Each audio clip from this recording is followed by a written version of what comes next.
você que está nos acompanhando aí desde o começo, nós sabemos que as festas cerimoniais exigidas em lei pelo Senhor são quantas mesmo? São 7. Páscoa, pães asmos, primícias, Pentecostes, trombetas, expiação e tabernáculos. Dessas 7 nós já estudamos. Mas existem outras festas. Por exemplo, nós lemos aqui em João 10 que celebrava-se em Jerusalém a festa da... Está na lista dos 7? Não está na lista dos 7. Vimos também que o casamento era uma das festas importantes dentro da cultura judaica. Nós já estudamos. Então, além disso, você tem Purim, festa da alegria, da redenção, na perspectiva da libertação, que é a festa que não está como lei cerimonial, que nós não estudamos, mas que refere-se à festa que o povo de Israel, o povo de Deus faz, por conta do livramento que Deus deu na época da rainha Ester. Lembra que o livro de Ester vai tratar disso, toda aquela estratagema para que todos os judeus fossem eliminados da face da terra, e Deus, de uma maneira miraculosa, permite que o judeu preserve a sua própria vida, e não apenas isso, dá a eles o direito de se levantar contra todos os inimigos da época. E aí eles celebram, então, essa mudança de sorte com a festa de Purim, que é geralmente celebrada no último mês, nos últimos meses do calendário judaico, e que é uma festa onde eles saem fantasiados, cheios de alegria, celebração, e que geralmente cai bem próximo daquilo que nós conhecemos como a festa do nosso calendário, como a festa do carnaval. Essa festa nós não estudamos, porque você não vê Jesus tratando com essa festa, apesar que quando você estuda o livro de Ester, você vê justamente o próprio Deus, um livro que tem como característica não citar o nome de Deus, né? Mas você vê a ação de Deus na história, na preservação do seu povo. Agora, a festa da dedicação, biblicamente falando, nós temos poucas informações. Apenas um nome, que era a festa de dedicação, e era realizada quando? No inverno, que também é um momento diferenciado, porque as festas que Deus havia exigido do povo eram festas celebradas na primavera, né, que é Páscoa, pães asmos, primícias e Pentecostes. Depois você tem o período do verão, que não tem festa.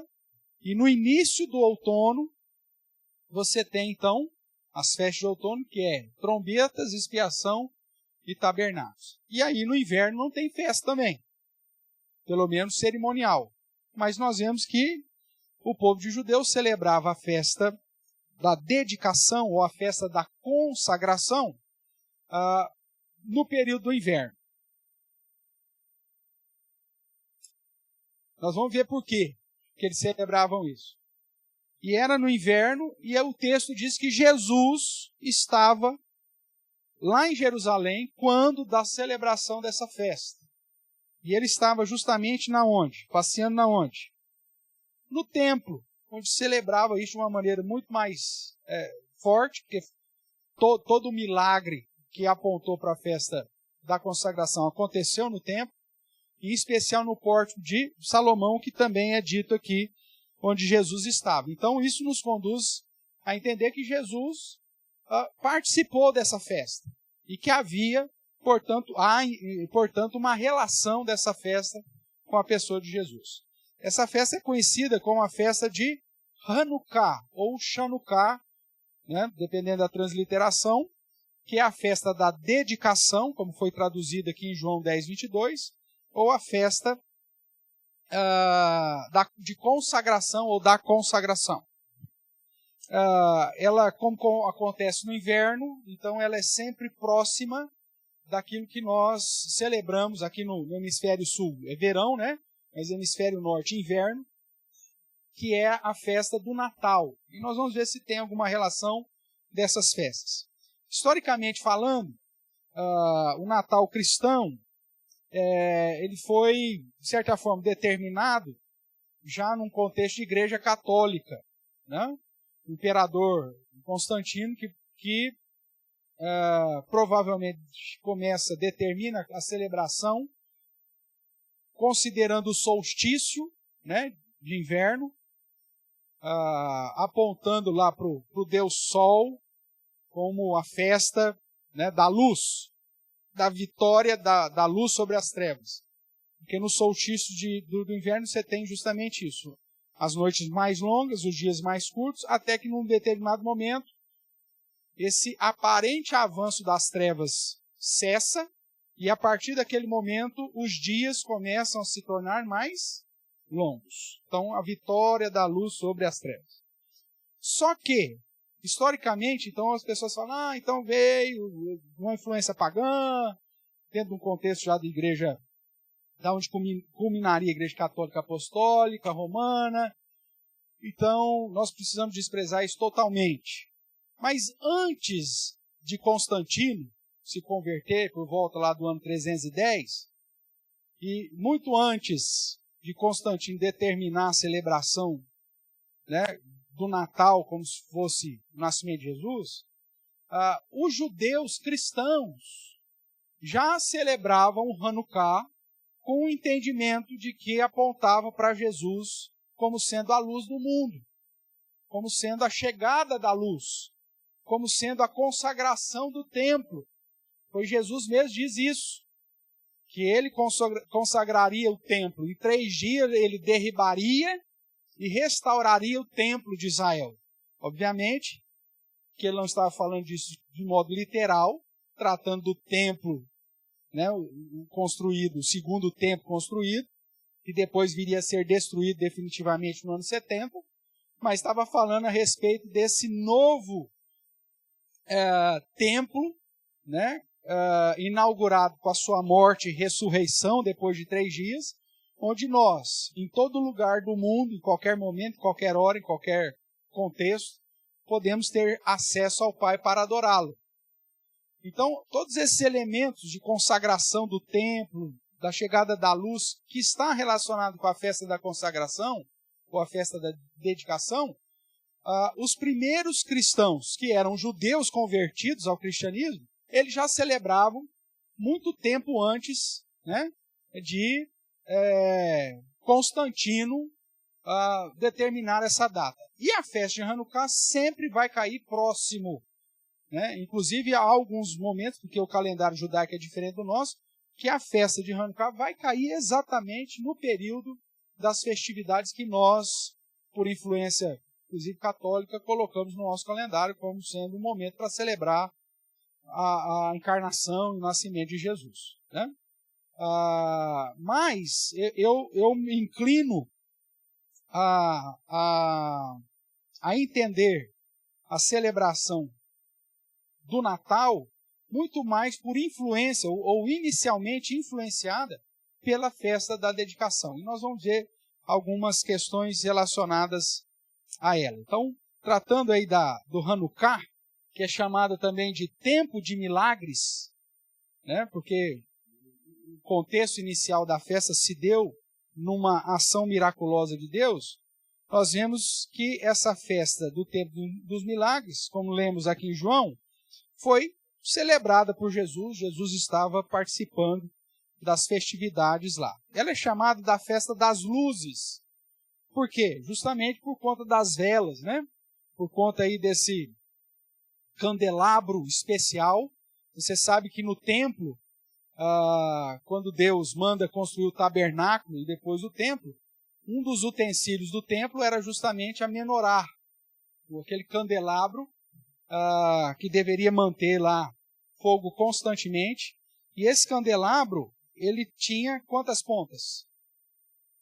Tem 7. Menorá são 7 pontas.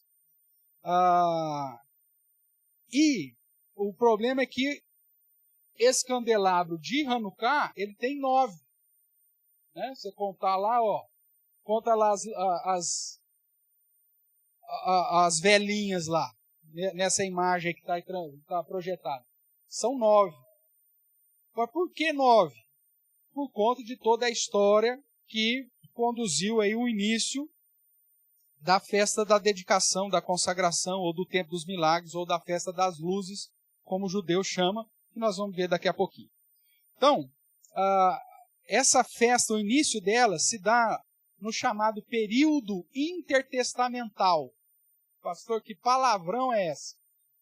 Intertestamental. Inter ou entre, né, os testamentos. Então, Deus revela a Malaquias, no Antigo Testamento, a última revelação do Antigo Testamento, e há um período de 400 anos sem revelação nenhuma. Deus não revela absolutamente mais nada durante 400 anos. E aí vem o nascimento de Cristo. Então, da última revelação do Antigo Testamento até a encarnação, o nascimento de Jesus, são 400 anos. Esse período entre os testamentos, o nascimento de Jesus, começa então aqui que conhecemos como Novo Testamento. Termina o Antigo Testamento, começa o Novo Testamento. Esse período de 400 anos é chamado de período intertestamental. Está entre os testamentos, essa é a ideia, de um modo bem simples. Tudo bem? Então, a festa de Hanukkah acontece nesse período. Se você se lembra muito bem, nós vamos ver daqui a pouco, o próprio Deus já havia estabelecido que antes do nascimento do Messias, haveria uma sucessão de reinos, começando com o Império Babilônico. Lembra dessa história? Cabeça de ouro, peitoral de prata, né? Ventre de bronze, pernas de ferro, com mistura os pezinhos lá, os dedinhos de barro. Lembra disso? Então nós vamos ver que essa história acontece num período importante, já na parte final dessa sequência da sucessão dos impérios aí mundiais. É uma festa, portanto, não bíblica, mas é uma festa da tradição judaica, apesar de ter o registro que Jesus participou dela. Mas não é uma festa dentro daquelas 7 que Deus havia estabelecido como lei cerimonial anual para que o povo judeu guardasse todos os tempos. Lembra disso? Tudo bem. Como eu já disse, é chamada da festa dos milagres, e Hanukkah, que significa consagração ou dedicação, aconteceu no ano de 162 antes de Cristo, ou seja, quase no meio do período intertestamental. 400 anos mais ou menos, passou 238 anos, aí acontece o fato que inaugura a festa do Hanukkah. Os personagens principais são chamados de Macabeus, que era uma família de sacerdotes, né? Judá Macabeu e tal. Então, os Macabeus eram uma família de sacerdotes judaicos que eram responsáveis, obviamente, pela manutenção do templo, no período que os gregos, né, estavam dominando. Alexandre Grande já tinha avançado aí com seu império, e agora eles estavam num momento já final do Império Grego-Macedônio, ou dos sírios gregos aqui, mas que ainda estavam escravizando e dominando o povo de Israel. Então é nesse contexto histórico aqui. Então vamos entender um pouquinho mais, né? Falando do livro de Daniel, que eu já mencionei, segundo o livro de Daniel, antes da chegada do Messias, nós teríamos 4 impérios. Cabeça de ouro, Babilônia; prata, os medo-persas; o bronze, que seriam os gregos. Isso aqui foi dividido também entre os gregos macedônios, né? Depois da morte, mais especificamente, de Alexandre o Grande, os seus 4 comandantes acabam fazendo um rateio do império, e aí você tem um período aí dessa divisão. E aí, por fim, o Império Grego-Macedônio cai e surge o Império Romano. E aí a profecia diz que durante o Império Romano, uma rocha, uma pedra, surgiria sem auxílio de mãos humanas, e seria lançado, mostrando que não vem dos homens, mas viria de Deus, seria lançado dos céus, bateria no pé dessa estátua e esmiuçaria a estátua, e essa rocha, essa pedra que bateu lá e derrubou essa estátua, se transformaria numa grande montanha que faria sombra sobre o quê? Todas as nações. Tá? Então, é nesse período que acontece a questão da festa do Hanukkah. Então, o nosso período histórico trata da segunda parte do Império Grego, depois da morte do imperador Alexandre o Grande, né? Macho, Pachuchu, né? Do ano 336 a 323 a.C., tá bom? Quem estava comandando na época era Antiochus Epiphanes, ou Epifânio, como é conhecido aí na história. Ele atuou de 175 a 163 a.C., que é justamente um período que datamos aí a revolta dos Macabeus, que resultou no milagre de Deus para a celebração, portanto, da festa de Hanukkah, ou a festa da consagração. Esse Epifânio, ele atuava sobre a região da Judéia, lembrando que a Síria, por isso que eu pus lá sírio grego, né, no slide anterior, a sede do governo, inclusive Roma depois mantém isso, pegava toda a região da Síria e da Palestina, né, da Samaria, Judéia. Inclusive quando Jesus nasceu, segundo os relatos históricos, foi no momento ou no período que foi emitido lá o edito para se fazer um recenseamento. E Quirino era o governador dessa região, da Síria, que governava ali sobre a Judéia. Então eles seguiram basicamente a mesma divisão regional no Império Romano. Então atua sobre a região da Judéia e impõe a cultura helenista, né, até por conta do Império Grego aí, sobre toda a região. Então só para você relembrar aí, a visão, né, do sonho de Nabucodonosor. Ele é o cabeça de ouro, Império Babilônio, depois Império Medo-Persa, o peitoral e braços de prata, o Império Grego, o ventre de bronze, e o Império Romano, parte de ferro e barro, e a rocha, né, depois que a estátua dos Impérios da Nação foi esmiuçada, pela pedra cortada sem auxílio de mãos, segundo Daniel capítulo 2, 34 e 35, seria estabelecido o reino de Deus na terra, segundo Daniel capítulo 2, verso 44. Tudo bem? Então nós estamos falando do período aqui do ventre, mas já do ventre caminhando para o Império Romano, ou das pernas aí de ferro. Tudo bem até aqui? Tá. O que aconteceu nesse período? Vamos lá, conhecendo um pouco a história. Então, ocorreu a profanação do templo com o sacrifício de porcos. Epifânio manda sacrificar porcos dentro do templo em Jerusalém.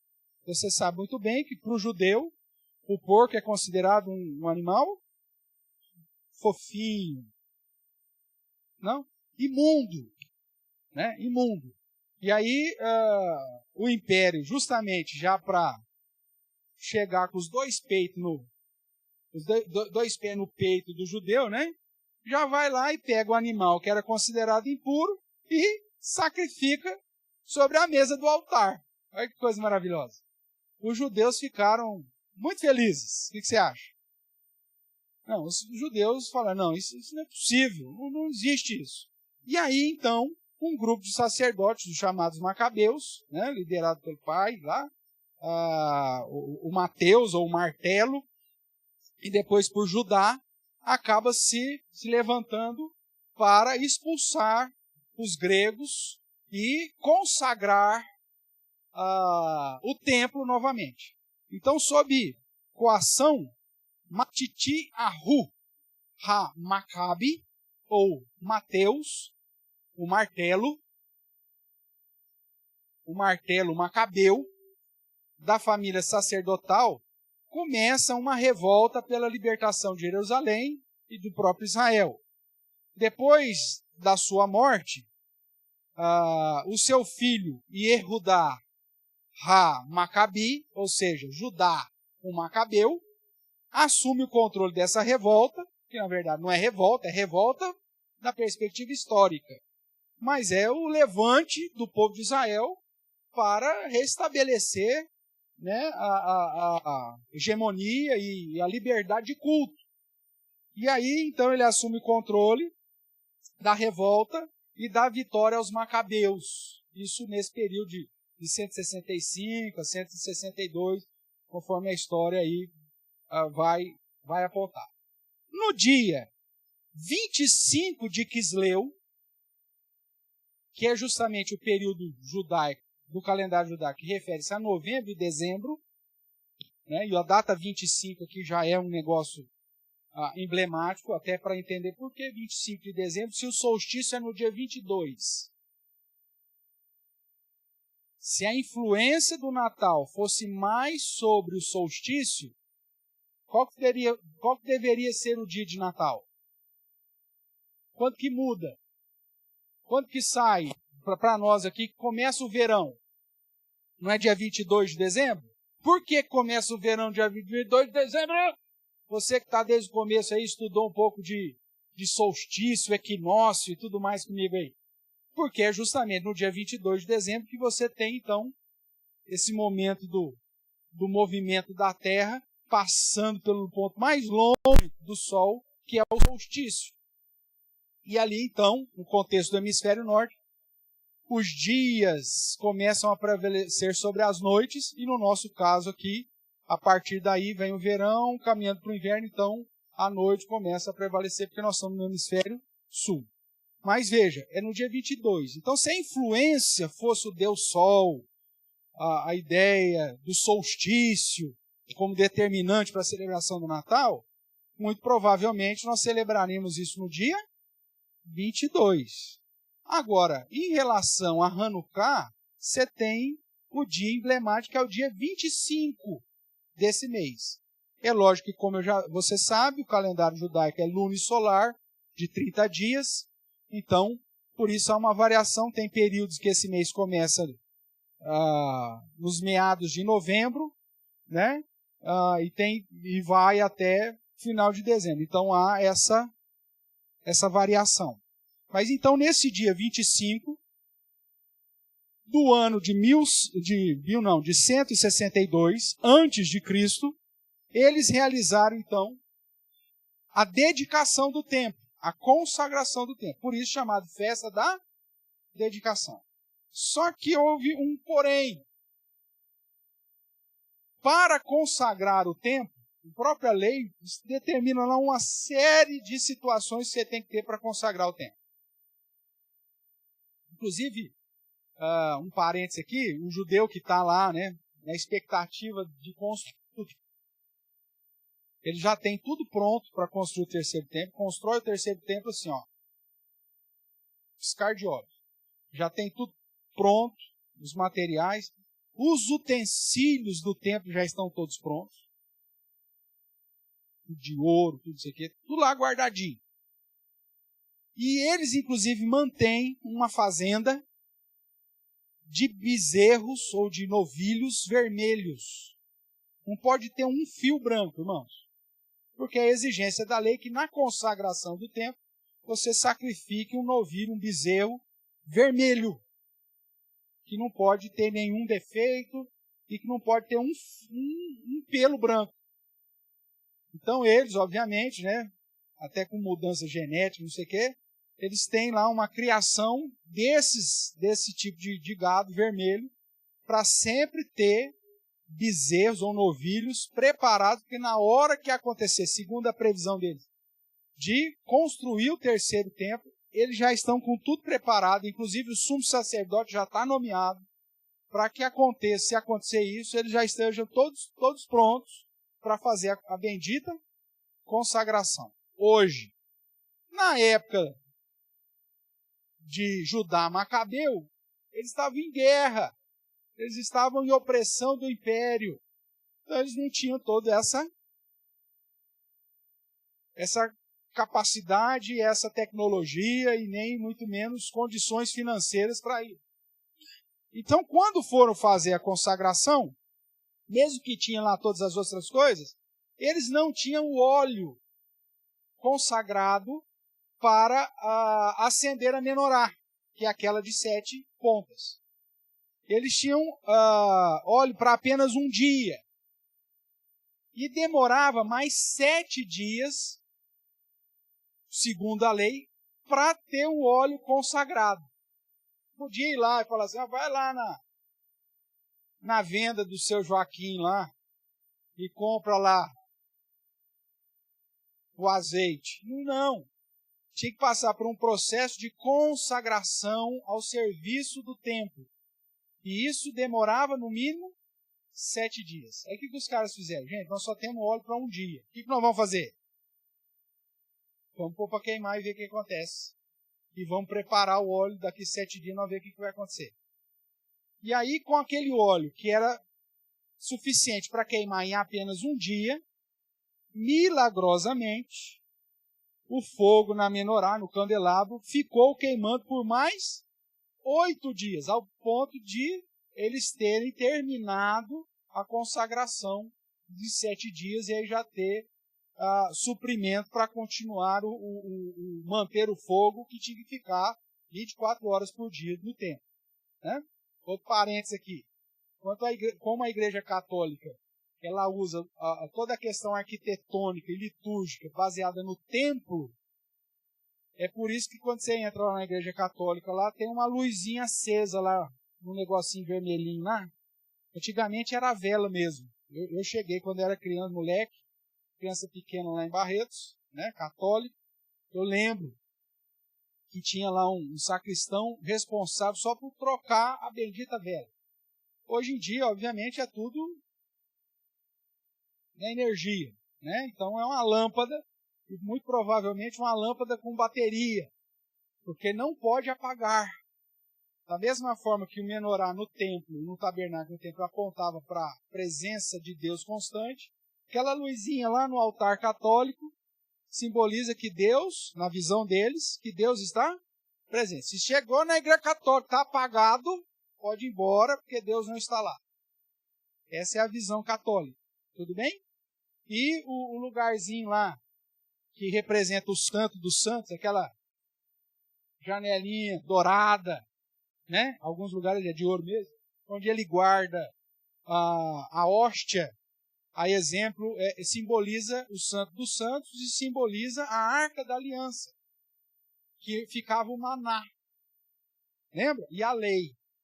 E eles guardam justamente a hóstia, porque é o pão da vida, representa o corpo de Cristo, e que para eles é o corpo de Cristo mesmo. Se você mastigar aquilo lá, você vai para o inferno. Você está mordendo Cristo. Porque dentro da visão católica, o pão se transforma no corpo de Cristo. Né? E aí é uma jogada, inclusive, comercial. Né? Se o pão se transforma na carne de Cristo, toda a carne tem sangue. E se tem sangue, você não precisa beber do vinho mais. Você já come, já acha que já tem os dois, que é a carne de Cristo. E é por isso que os católicos, não na Eucaristia, que é a comunhão, não comungam no cálice. Eles só comungam na hóstia. E a hóstia já é o kit completo. Se a hóstia transformou em carne, carne tem sangue. E se o vinho representa o sangue, a hóstia já é carne e tem sangue. Então, você não precisa mais, né, tomar do vinho ou do cálice. Então, isso é obviamente uma questão logística e comercial, porque você imagina aí, com a cristianização do mundo todo, você ter que pagar um pedaço de pão e um gole de cálice para todo católico, não há igreja que banque um negócio desse. Então, inventaram a hóstia, né, que é justamente lá uma farinha com água, né, muito mais inferior do que bolacha de água e sal, porque não tem nada. Eles mesmos produzem, então eles mantêm o sistema de produção. todo o recurso acaba ficando com ele mesmo, porque tem que ser aquele lá, e aí eles resolvem o problema logístico, financeiro e comercial da igreja. Sem base escriturística, obviamente, mas é assim, só para você entender por que tem a luzinha vermelha, por que tem lá um negocinho amarelo lá que o padre abre, que pega lá a cumbuquinha lá que tem as hostias, porque o contexto católico segue o padrão do templo. O culto evangélico, o culto protestante, né, não o pentecostal que saiu do departamento, mas o culto reformado, vamos dizer assim, protestante, já segue o padrão da sinagoga. Por isso, o púlpito e a mesa da ceia é o centro, inclusive arquitetônico, do layout, aí, vamos assim dizer, né, dos templos protestantes. Por isso, irmãos, dentro da questão contemporânea, o fato das igrejas, né, churches, retirar o púlpito e retirar a mesa, isso está acontecendo dentro da igreja presbiteriana, muitas delas já não têm mais púlpito, já não tem mais a mesa da celebração dos sacramentos. Isso diz muito sobre a crença, né, da liderança e das pessoas que frequentam aquela igreja. Quando se tira o púlpito, ele está dizendo claramente para você que o centro daquela igreja não é mais a pregação da palavra. E o centro daquela igreja agora passa a ser o coaching, o guru, o guia, né? O pai apóstolo. Então, são detalhes, irmãos, que às vezes passam desapercebidos, e falam, não sei, para que ter público, para que ter medo, mas que tem todo um ensinamento litúrgico por trás, que aponta se a igreja é uma igreja que está centrada na palavra e no exercício dos sacramentos, ou se já jogou isso fora há muito tempo. Tudo bem? Fechando aqui o parênteses, voltando para os nossos macabeus. Então eles queriam consagrar, não tinham óleo para pôr o foguinho lá, que representava a presença do Senhor. Milagrosamente, o óleo que duraria um dia, durou todo o período. Por isso, então, eles contam 9 dias. Na verdade, 8. Onde eles usam um centro, que é a vela mestre, e a partir dessa vela, então, eles vão acendendo dia a dia, durante 8 dias, todo esse processo de consagração que os macabeus viveram. Então, na perspectiva deles, é uma festa, então, de 8 dias, onde eles celebram a chegada da luz, onde eles celebram a consagração do templo, e o tempo de milagres, né? E que Jesus participou, como nós vimos lá em João 10. Dito isso, vamos lá. Os judeus, então, celebraram a festa, ou celebram a festa, geralmente em dezembro. Como esse estudo aqui eu fiz há uns anos atrás, e dei uma revisada em 2016, então por isso que está aí a data de 2016. Porque em 2016, a última festa, o último dia da festa, caiu exatamente no dia de Natal. Então, no dia 16, os cristãos e os judeus celebraram no mesmo dia a chegada da luz. E a gente vai ver que isso é algo, no mínimo, interessante. Então, como eu disse, são 8 dias de festas, celebram o milagre, a chegada da luz, e usam uma menorá especial com 9 pontos de luz. É uma celebração da alegria por serem o povo de Deus, pelo fato de Deus ter preservado, e de apesar dos povos, apesar dos impérios, apesar das lutas, apesar das guerras, apesar das ameaças dos inimigos, Deus tem sempre cuidado do povo de Israel. Essa é a ideia da festa. Então vamos ver como que eles celebram o Hanukkah ou o Chanukah. Então vamos lá. O povo de Israel e a festa da dedicação. Então, como que eles celebram o Hanukkah? Primeiro, eles festejam o milagre da chegada da luz. Por isso, esse candelabro, velas, luzes espalhadas pela casa inteira, essa ideia toda.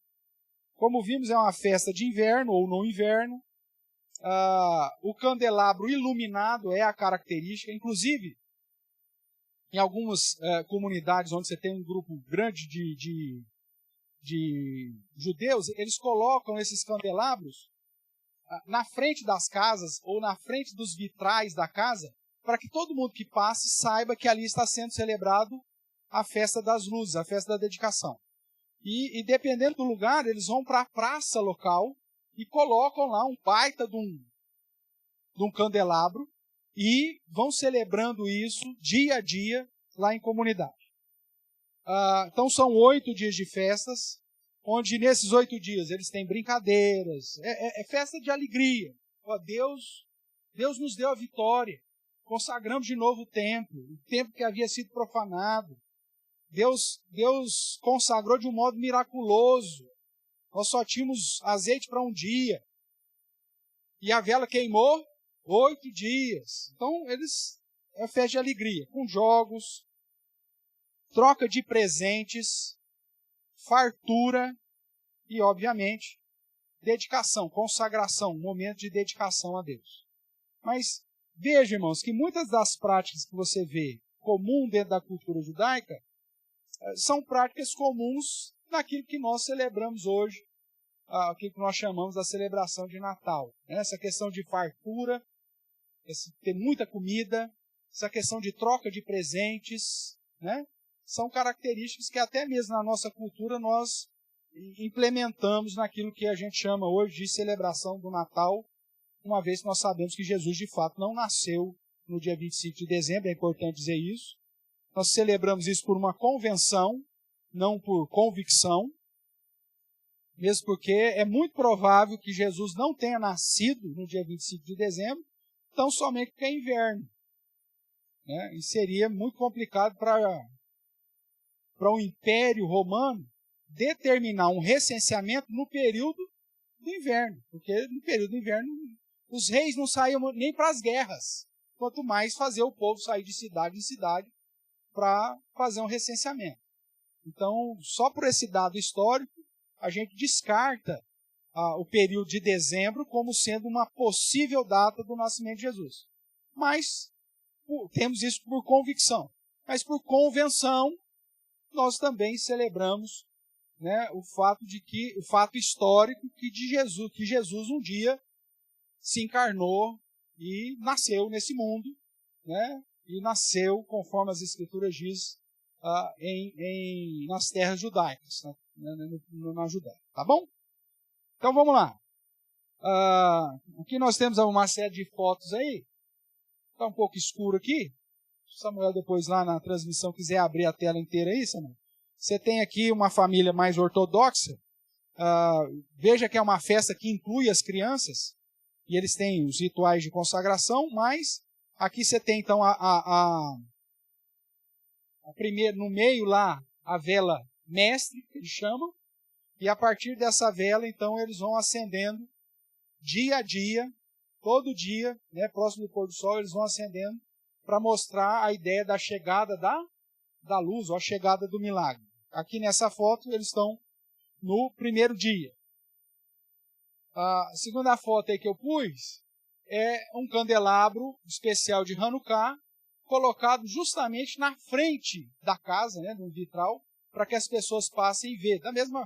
E isso aí fica iluminado, né? Imagine à noite, isso desde sempre, sem energia elétrica, só tinha a vela lá na frente da casa. Aqui virava um destaque. Então essa ideia de pôr luzes na frente da casa não veio de Constantino, veio de Hanukkah, né? De iluminar a fachada da sua casa, vem de uma prática judaica. Aqui no caso aqui, é um candelabro especial, porque esse aqui ele usa azeite mesmo.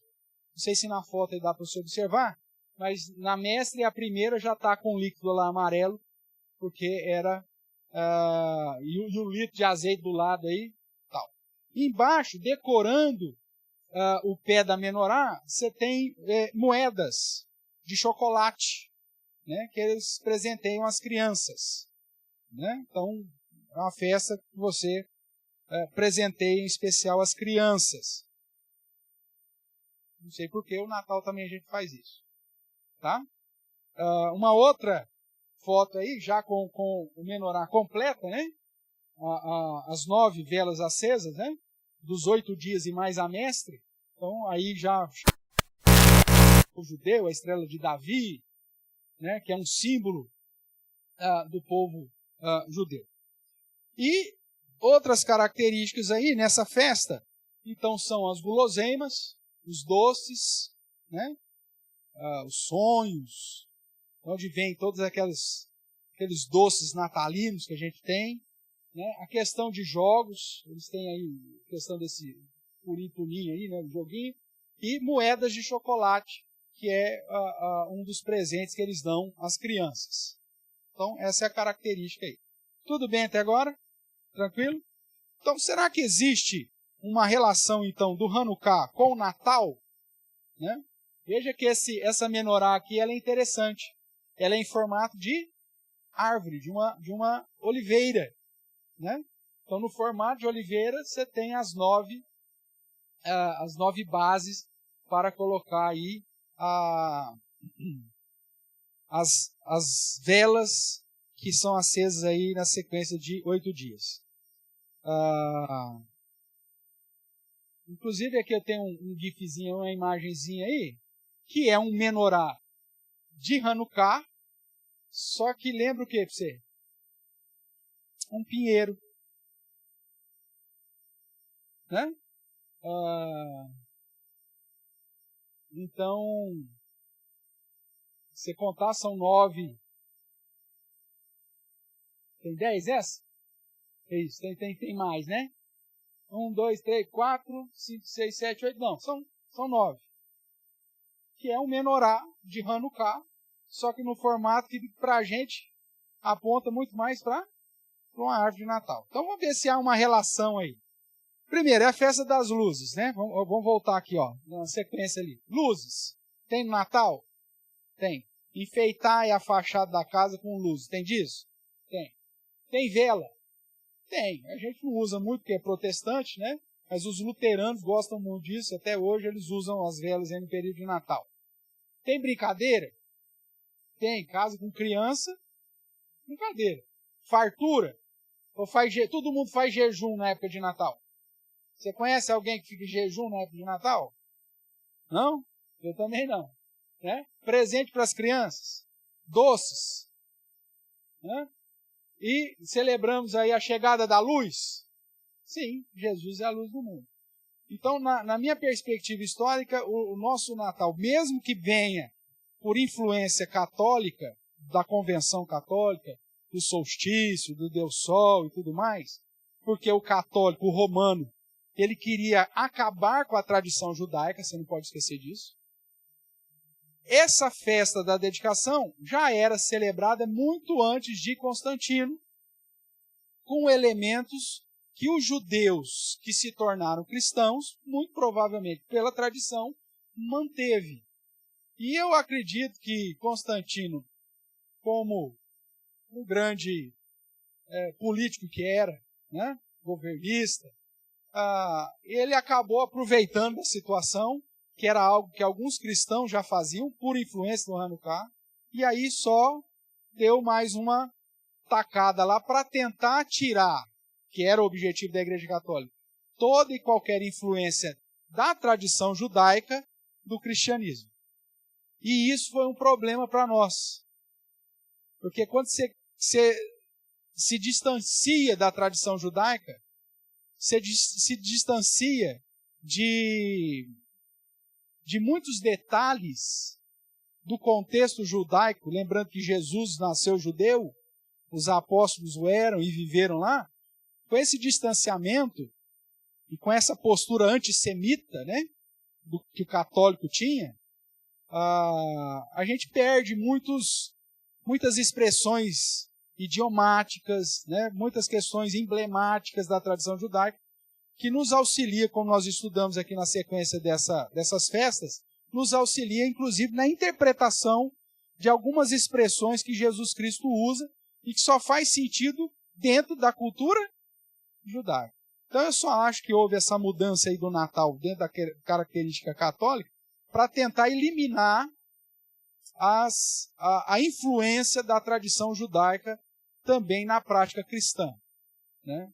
Porque para o cristão entender que a festa é a festa das luzes, quem que é a luz desse mundo? E que falou isso claramente? Jesus Cristo. Então há uma conexão muito mais forte.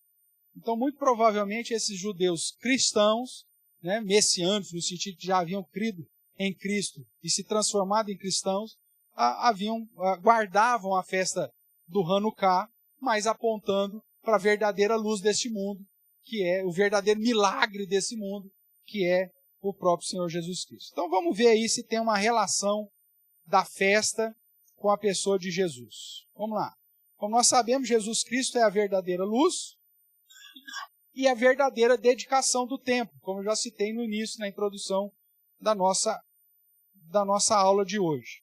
Vamos ver aí alguns textos aí para comprovar isso. Tudo aqui no Evangelho de João para facilitar a nossa vida, tá?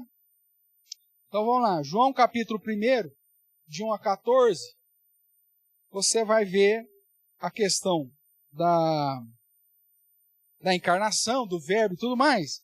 E nesse meio todo aí, quando ele trata de João Batista, no verso 6, ele vai dizer assim, ó: houve um homem enviado por Deus, cujo nome era João. Este veio como testemunha, para que testificasse a respeito do quê? A respeito da luz, a fim de que todos virem a crer por intermédio dele. Ele não era luz, mas veio para que testificasse do quê? Da luz, a saber, a verdadeira luz que vinda ao mundo ilumina todo homem. Então quem que é a luz do mundo? Jesus. Era João? Não. Então uma festa das luzes aponta obviamente para a verdadeira luz que é Cristo. No capítulo 3, verso 19, falando da condenação dos ímpios, ele diz assim: o julgamento é este, que a luz veio ao mundo, e os homens amaram mais as trevas do que a luz, porque as suas obras eram más. Pois todo aquele que pratica o mal aborrece a luz, e não se chega para a luz, a fim de não serem arguidas as suas obras.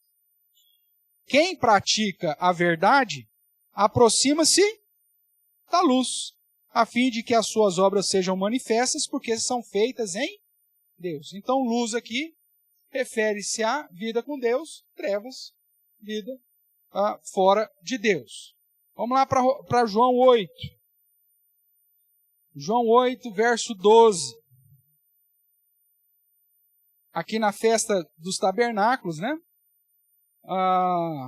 Porque nesse momento, na festa do tabernáculo, como nós já estudamos, havia dois eventos importantes na festa do tabernáculo, que era a cerimônia das águas e a cerimônia da luz, apontando para o fato de que Deus, da rocha, supriu o povo de Israel no deserto com a água, e nós sabemos que a rocha é Cristo, e a água da vida é Cristo, e também um momento de celebração da luz, do fogo, apontando para o fato daquela coluna de luz ou coluna de fogo que acompanhava o povo de Israel. Então é nesse contexto que João 8 está dizendo. Então, de novo, lhes falava Jesus dizendo: eu sou a luz do mundo. Quem me segue não andará em trevas. Pelo contrário, terá a luz da vida. Então, se vamos celebrar uma festa que celebra a chegada da luz, nada mais conveniente que essa festa celebre quem? Jesus. Tá? Então, muito provavelmente, os judeus que se tornaram cristãos é que começaram essa prática da celebração da chegada da luz em Hanukkah, apontando para Jesus. João 9, verso 5.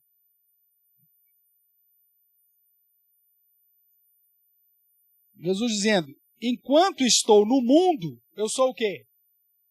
Eu sou a luz do mundo. O que mais? João 11, verso 10.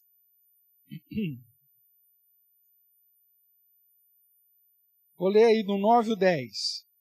Respondeu Jesus, não são 12 as horas do dia?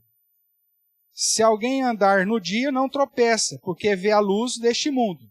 Mas se andar de noite, tropeça, porque nele não há luz. O que Jesus está falando aqui, dentro do contexto da ressurreição de Lázaro, é que aquele que não anda nele, tropeça. Né? Aquele que não está nele, está sem rumo nesse mundo. Essa é a ideia. Mas aquele que está nele, mesmo que morra, vive. João 12, 35. Já no contexto próximo aí da Páscoa, né? Da entrada triunfal de Jesus em Jerusalém, lá no verso 35 diz assim, respondeu-lhe Jesus, ainda por um pouco a luz está convosco. Andai enquanto tendes a luz, para que as trevas não vos apanhem. E quem anda nas trevas não sabe para onde vai. Enquanto tendes a luz, crede na luz, para que vos torneis filhos da luz. Jesus disse essas coisas e, retirando-se, ocultou-se deles. Então, Jesus sempre no seu ministério se apresenta como sendo a luz do mundo e aquele que está nele, então, está em Deus e, consequentemente, tem a vida. E o último verso aí, o verso 46 ainda do capítulo 12, diz assim, Jesus, né?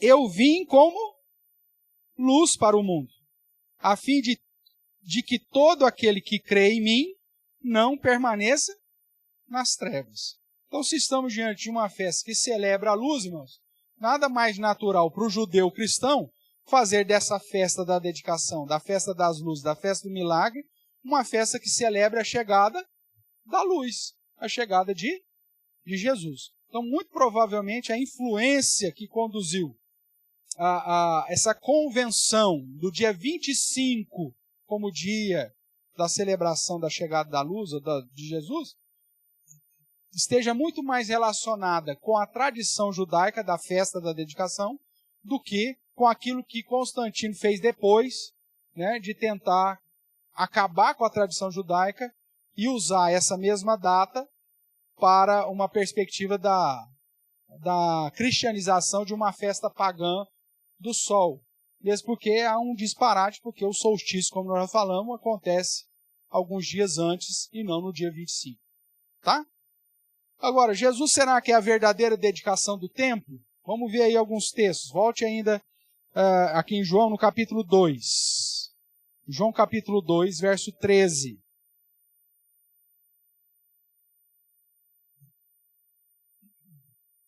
Estando próxima a Páscoa dos judeus, subiu, 12, né? Não, tá 13, tá certo. Estando próximo à Páscoa dos judeus, subiu Jesus para Jerusalém e encontrou no templo os que vendiam bois, ovelhas e pombas e também os cambistas assentados. Tendo feito uma azorrague de cordas, expulsou todos do templo, bem como as ovelhas e bois, derramou pelo chão o dinheiro dos cambistas, virou as mesas. Lembra de Neemias? Tirando as coisas de Tobias, jogando tudo do templo, lembra? Por isso que Neemias é um tipo de Cristo, né? E aí Jesus virou as mesas e disse aos que vendiam as pombas, tirai daqui essas coisas. Aqui está a base, por que nós tiramos as pombas desse lugar? Não posso perder a piada, né, meu? Lembra quando nós alugamos aqui? Tinha 582 pombas. Lembra disso ou não? Caía pena do céu. Lembra disso ou não? Aí, baseado nesse texto, nós tiramos as pombas. Jesus não chama nem de pomba, chama de coisas. Tentei discipular Nossa, me fugiu o nome. o Pedro, mas não entendeu. Né? Então veja, terminando a piada, voltemos para o texto. E disse aos que vendiam as pombas: tirai daqui essas coisas, não façais da casa de meu pai casa de negócios. Lembraram-se os seus discípulos de que está escrito: o zelo da tua casa me consumirá. Perguntaram-lhe, pois, os judeus: que sinal nos mostras para fazer essas coisas? Jesus lhes respondeu: destruí este santuário e em 3 dias o reconstruirei. Ou seja, Jesus é a dedicação do templo. Replicaram os judeus: em 46 anos foi edificado esse santuário, e tu, em 3 dias o levantarás? Ele, porém, se referia ao santuário do seu corpo. Quando, pois, Jesus ressuscitou dentre os mortos, lembraram-se os seus discípulos de que ele dissera isto, e creram na Escritura e na palavra de Jesus. Jesus é a dedicação do templo. Veja ainda João capítulo 7, verso 14. João 7, 14, é dito assim: corria já em meio à festa, e Jesus subiu aonde? Ao templo, e ensinava. Ele chama a casa do seu pai. Quando ele tinha 12 anos, que ele ficou em Jerusalém, enquanto José e Maria voltaram com a caravana, e eles tiveram que retornar para Jerusalém para procurar Jesus, falou assim: por que você ficou aqui? O que Jesus fala para os pais terrenos dele? Eu não sabia que convinha eu estar na casa de quem? Na casa do meu pai. É aqui o meu lugar, o templo. Verso 28. Jesus, pois, enquanto ensinava no templo, clamou dizendo: vós não somente me conheceis, mas também sabeis de onde eu sou. E não vim porque eu de mim mesmo o quisesse, mas aquele que me enviou é verdadeiro, aquele a quem vós não conheceis. Então, revelando a respeito do Pai, onde ele depois diz: eu conheço, porque venho da parte dele e fui por ele enviado. Mas Jesus sempre estava no templo. Capítulo 8, verso 2. Nessa porção aqui, que muito provavelmente foi colocada fora aí da cronologia, e é por isso que está entre colchetes, mas que de fato aconteceu, mas mostra aí que Jesus, então de madrugada, voltou novamente para onde? Para o templo, e todo o povo ia ter com ele, e assentado os ensinava. Verso 20 desse mesmo capítulo. Proferiu essas palavras no lugar do gasofilácio, quando ensinava onde? No templo, e ninguém o prendeu, porque não era ainda chegada a sua hora. E, entrando lá em Hebreus, nós temos estudado isso aos domingos, você vai ver que desde o começo, Jesus é o sumo sacerdote, o grande sumo sacerdote, que apresentou uma oferta definitiva. Ele é o templo, irmãos. E ele assentou-se no templo celeste. Ele entrou no templo celestial. Quer ver? Vamos ver se eu encontro aqui, porque não está aqui citado, vamos de cabeça aqui. Vamos lá, primeiramente, Hebreus capítulo 2. Deixa eu achar aqui. Verso 10. Porque convinha aquele que por cuja causa e por quem todas as coisas existem, conduzindo muitos filhos à glória, aperfeiçoasse por meio dos sofrimentos o autor do quê? Da salvação deles. Né?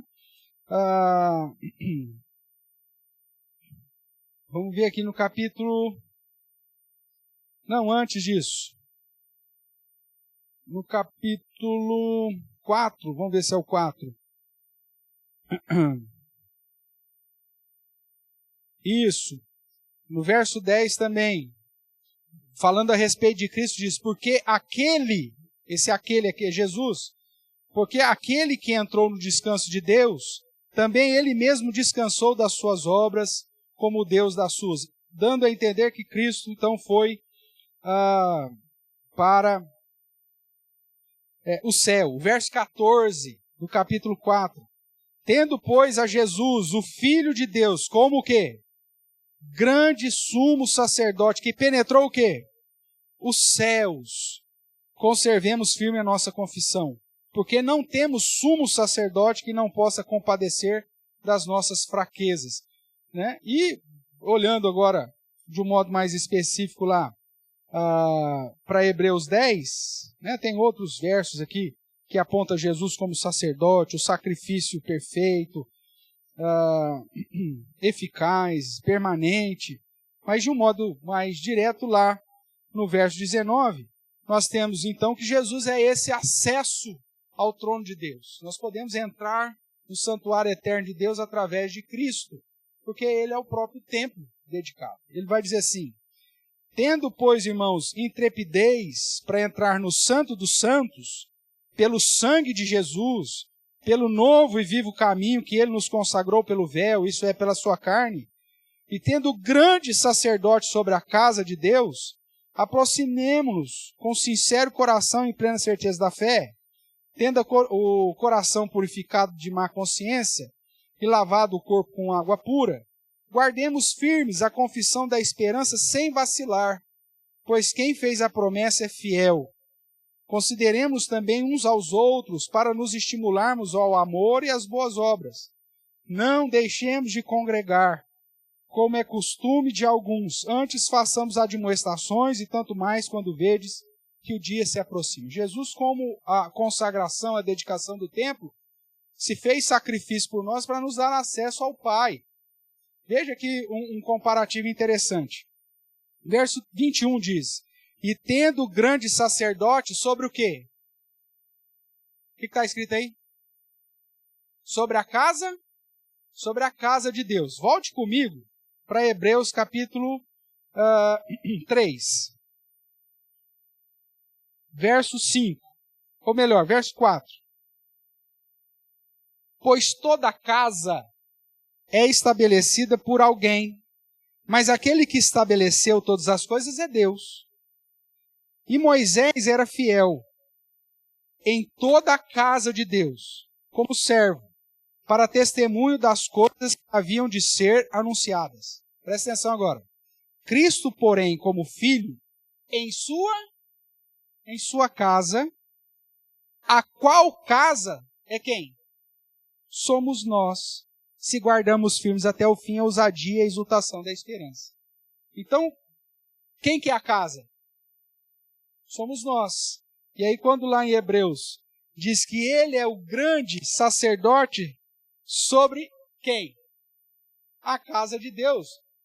É o autor aos Hebreus dizendo que Jesus é essa dedicação maior sobre nós, para nos conduzir ao trono de Deus. Ele é a dedicação da nossa adoração, que nos permite chegar ao trono de Deus, que nos permite adorar a Deus com intrepidez, com ousadia e exultação da esperança. Então, irmãos, qual que é a verdadeira festa da dedicação do templo? É a festa para Cristo. Então, muito provavelmente, os primeiros judeus convertidos ao cristianismo, sabendo que já não deviam mais guardar as festas judaicas cerimoniais e de tradição de um modo sem nenhuma importância, apontavam inclusive para as leis cerimoniais e as festas cerimoniais para a relação com o Messias, e inclusive começaram a enxergar nas festas tradicionais, tanto no casamento, quanto no Hanukkah, quanto no Purim, justamente a relação com o próprio Messias. No caso de Hanukkah, a luz verdadeira e a dedicação do templo. Tudo bem até aqui? Então, para concluir, a festa da dedicação também, apesar de não ser uma festa com determinação bíblica, acaba sendo uma festa profética, porque aponta para a chegada da verdadeira luz, da fonte do verdadeiro milagre e da fonte da dedicação do templo. Apesar de não ter uma convocação solene, como é o caso das festas cerimoniais lá, nós vemos Jesus participar da festa da dedicação e todo o seu milagre da dedicação do templo, da casa de Deus, que agora somos nós, com a chegada da verdadeira luz, a saber, Ele mesmo, Jesus Cristo. Somos então chamados a consagrar a nossa vida como casa de Deus, como templo, e brilhar diante dos homens a luz de Cristo, para que os tais glorifiquem o Pai que estás nos céus, como ele vai dizer lá em Mateus: vós sois a luz do mundo. Brilha assim a vossa luz diante dos homens, para que os homens vejam e glorifiquem o Pai. Então essa é a ideia, irmãos. Uma festa da tradição judaica, mas que os primeiros judeus, já cristãos, acabaram muito provavelmente transformando numa celebração da chegada do próprio Messias e que influenciou, obviamente, toda a cristandade nessa convenção da celebração da chegada de Jesus. E aí, lógico que com o passar dos séculos, influências e sincretismo religioso, acabamos chegando naquilo que é celebrado hoje como Natal. Que para nós, como já disse, não é uma festa é uma festa de convenção e não de convicção, né? Porque nós sabemos que Jesus, de fato, nós não sabemos o dia que ele nasceu, mas por convenção e até mesmo dentro dessa relação com a tradição judaica, é um momento que no dia 25 desse mês a gente celebre a chegada da luz, o tempo dos milagres, a festa da dedicação do templo, ou seja, da consagração da casa de Deus. Para terminar, 2 textos ainda, né? Esse que eu citei, Mateus 5, mas vamos ver primeiro lá o texto de 1 Coríntios, capítulo 6.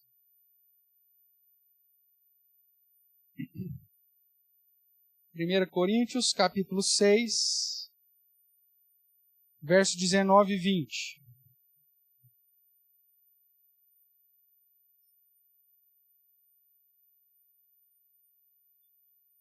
Dentro aqui da exortação para se fugir da impureza e apresentando o casamento como a solução para você fugir da impureza, e ele condenando aí a prática da união, né, através da impureza, no verso 19 ele vai dizer: acaso não sabeis que o vosso corpo é templo, é santuário do Espírito Santo, que está em vós, o qual tendes da parte de Deus, e que não sois de vós mesmos? Porque fostes comprado por preço, agora, pois, glorificai a Deus no vosso corpo. A ideia é que seja lá o que nós fizermos, o que celebrarmos como santuário de Deus, nós temos que fazer isso para a glória dele. Então, mesmo que seja uma festa fruto da convenção, da nossa tradição cultural, devemos fazê-lo para glorificar a chegada do nosso Senhor, do nosso Salvador, como a verdadeira luz, como aquele que nos deu livre acesso a abrir um novo e vivo caminho até o trono de Deus. Eu acho que se nós entendermos um pouco mais sobre a festa da dedicação, a festa de Hanukkah ou Chanukah, até a nossa celebração tradicional, né, por tradição, do Natal, vai ter uma perspectiva diferente. Né? A gente vai parar com aquela história: o menino Jesus nasceu. Né? E vamos realmente ter um momento de dedicação, de consagração, para que através de Cristo em nós brilhemos de fato e glorifiquemos a Deus através da nossa vida. Mateus capítulo 5, o texto lá da mensagem do Sermão da Montanha, onde nós temos aí a determinação de brilhar como filhos da luz, como João nos ensina. Então, Mateus capítulo 5, verso 14, diz: vós sois a luz do mundo. Não se pode esconder a cidade edificada sobre um monte, e nem se acende uma candeia ou um menorá. Provavelmente foi isso que foi dito no hebraico ou no aramaico, né? Aqui no grego, traduzido por candeia, para colocá-la debaixo do alqueire, mas no velador, e alumia a todos que se encontram na casa. Assim brilhe também a vossa luz diante dos homens, para que vejam as vossas boas obras e glorifique o vosso Pai que está nos céus. Essa, portanto, é uma das possibilidades da convenção da celebração do Natal, motivado pela celebração da tradição judaica da festa da dedicação ou da consagração, chamada festa do Hanukkah. Perguntas, irmãos? Alguma coisa que porventura eu não tenha deixado claro? Ou algum conhecimento que porventura você tenha que possa contribuir aí nesse momento? Tudo tranquilo? Tem alguma pergunta aí, Samuca? No chat? Está tranquilo também? Então tá bom. Semana que vem, se Deus permitir, irmãos, nós então chegamos na última aula, né, sobre as festas judaicas, a relação de Jesus, tratando dos sinais relacionados às santas convocações do Senhor.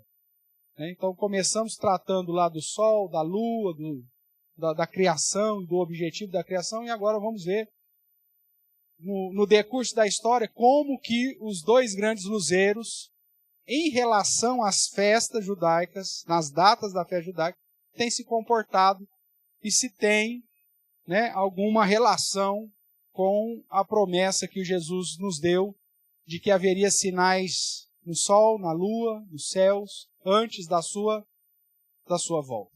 Tá? Então, semana que vem, se Deus assim nos permitir.